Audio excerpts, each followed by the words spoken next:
Olá, estamos juntos em mais uma edição do Espaço Unisanta.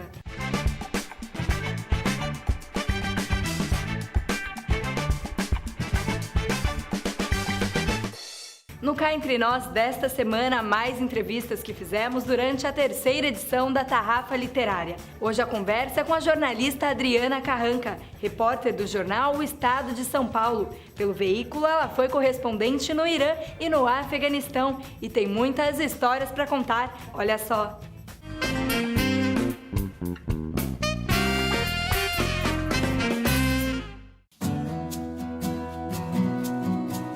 Eu estudei em Santos, eu cheguei a trabalhar 1 ano só e eu achei que precisava falar inglês, que seria importante para mim, então fui para os Estados Unidos no programa, enfim, ser babá, essas coisas, mas para poder estudar inglês.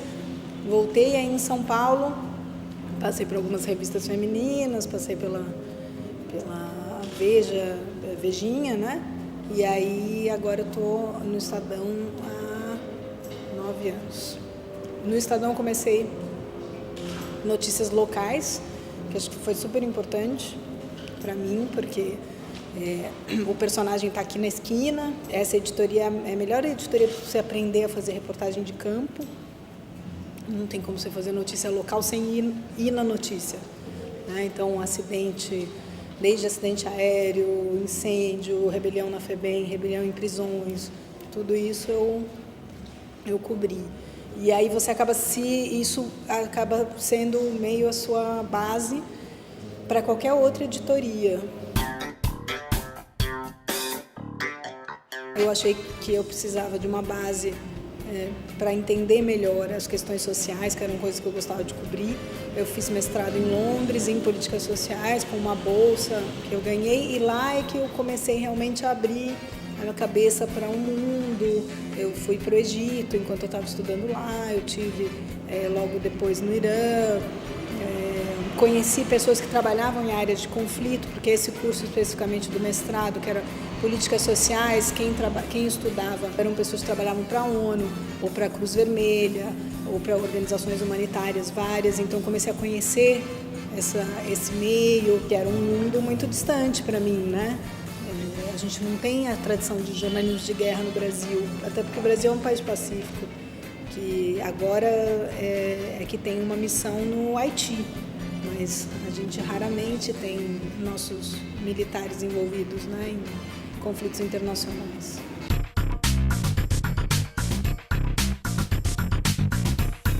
As diferenças eram muito grandes, foi muito legal, porque acho que o brasileiro tem um jeito diferente de ver a notícia. A gente recebe muita notícia aqui da imprensa americana, da imprensa britânica. Os governos dos Estados Unidos e da Grã-Bretanha têm envolvimento nos conflitos, têm mais envolvimento na política externa da região, em relação ao Irã, por exemplo. Teve um papel ali, uma questão fundamental, quebra de relações diplomáticas na Revolução Islâmica Iraniana. Então, o jornalismo acaba afetado por esse papel do governo nesses países, né? E o Brasil, ele é muito independente.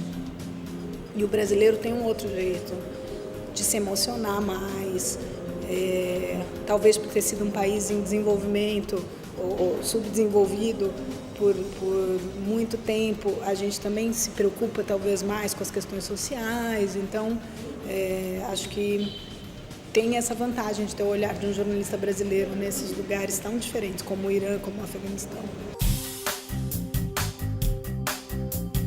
No Irã você precisa pedir autorização para tudo, o governo controla onde você está. A princípio você não acredita muito nesse controle, porque você acha um pouco que as pessoas estão exagerando. A tradutora achava que a gente estava sempre sendo seguida, que o celular dela estava grampeado, eu achava que ela era um pouco exagerada. Mas a gente teve um episódio que eu fui fotografar a reza de sexta-feira, que é um momento em que os iranianos se reúnem para a reza, o dia da reza, mas como o país o regime é um regime islâmico, a política e a religião se misturam. O líder supremo ou das figuras importantes da política iraniana vão falar ao público. E eu fui nesse evento e comecei a ver mulheres vestidas de preto, né, indo para a reza, era uma imagem super bonita, eu tirei a câmera para fotografar. Acho que em 5 minutos devia ter uns 5 carros da polícia, estavam já ligando no celular da tradutora, já sabiam que era eu que estava lá, quem era a tradutora que estava comigo.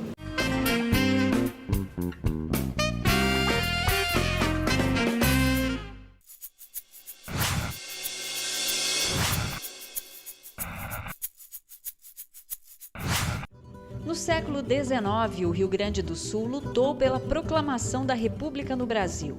O movimento armado ficou conhecido como Revolução Farroupilha. Foi a mais longa guerra civil brasileira, 10 anos de luta entre republicanos e imperialistas.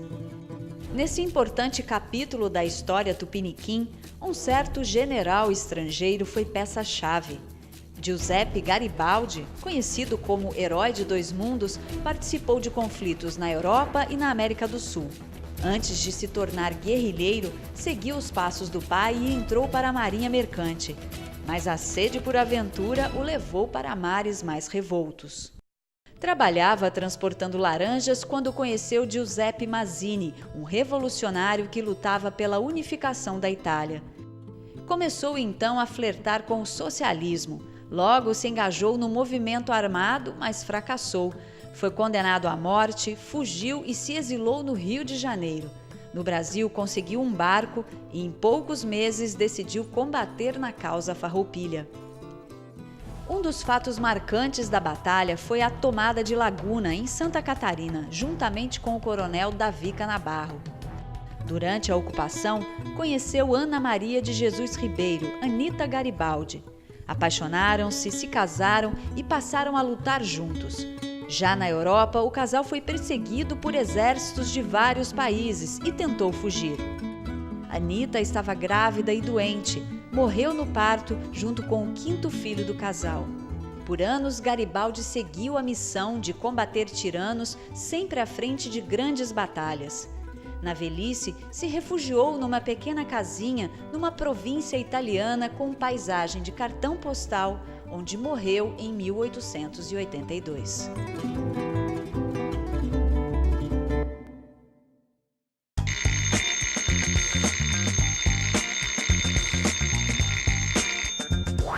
Você ainda não sabe qual profissão escolher?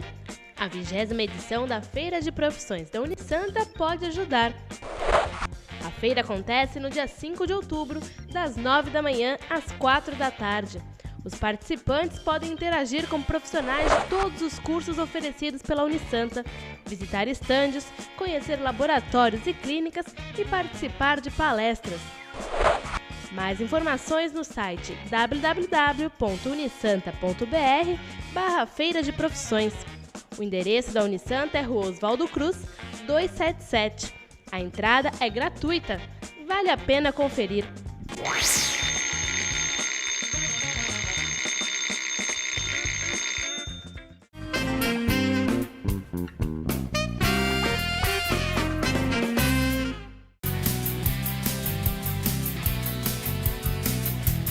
Eu lia muito notícias sobre o Irã, você sempre ouvia falar sobre as sanções econômicas impostas pela ONU ou pelos Estados Unidos, pela quebra diplomática, de relações diplomáticas entre os Estados Unidos e o Irã, sobre o regime opressor, sobre a situação das mulheres, sobre condenados à morte, sobre proibição de homossexualismo, etc.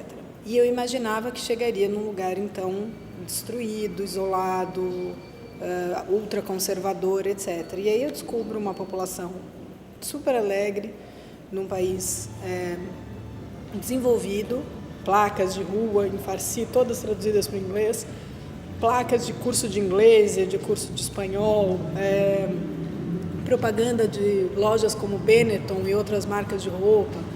Então, não é um país tão isolado como a gente imagina, não é um país tão subdesenvolvido como a gente imagina, é um país rico em petróleo, é um país que tem um monte de universidade, é um país que tem 2.500 anos de história, que a população carrega com orgulho essa tradição e que vê esses 30 anos do regime islâmico como uma passagem nessa história, que é a história iraniana, que tem 2.500, 3.000 anos. tudo isso me motivou a escrever o livro, porque eu acho que era um país que os brasileiros não conheciam ainda. Eu mesma não conhecia. Para mim foi uma grande surpresa e eu queria passar essa surpresa para os leitores que se interessassem pelo tema.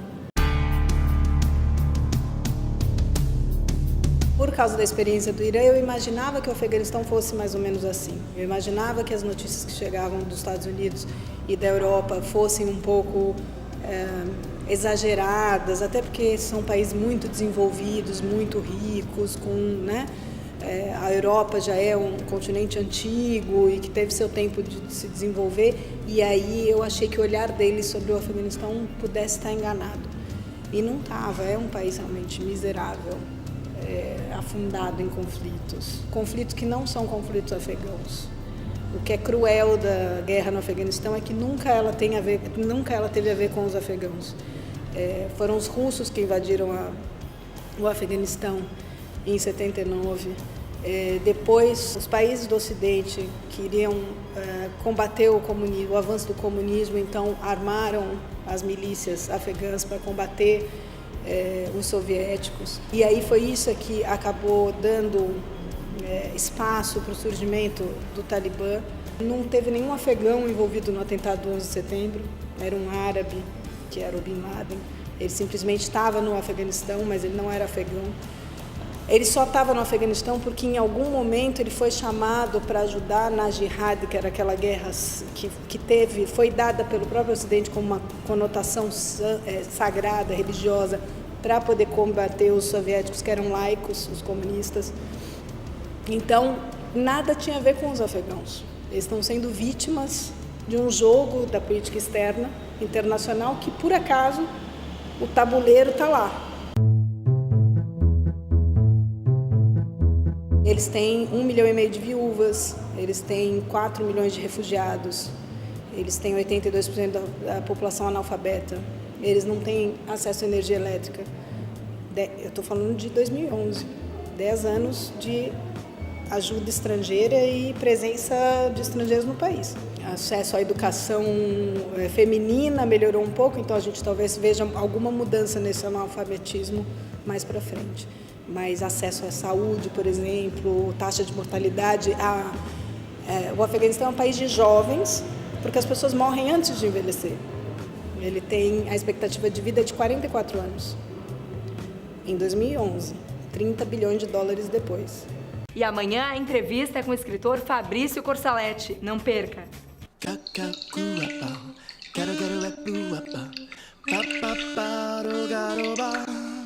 Meu nome é Claudio Serena, eu vim aqui para lavar minha alma para dizer que nem todo roqueiro que usa piercing, tatuado, cabelo grande é louco. São muito inteligentes. Apesar de a gente estar num mundo que fale bastante de respeitar o próximo, a gente ainda vê muita intolerância. Então eu não gosto disso e eu quero que mude. Meu nome é Ezequiel Chagas, eu quero falar sobre essas pessoas que falam mal de políticos, não sabem nada de política, então é melhor ficar calado. Meu nome é Valdemar e eu queria lavar minha alma porque eu estou indignado com a questão dos ônibus, onde os funkeiros andam sem fone de ouvido.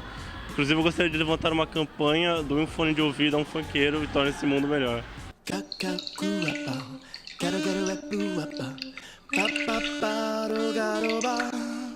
O programa fica por aqui, mas a gente volta amanhã no mesmo horário, sem falta. Até lá!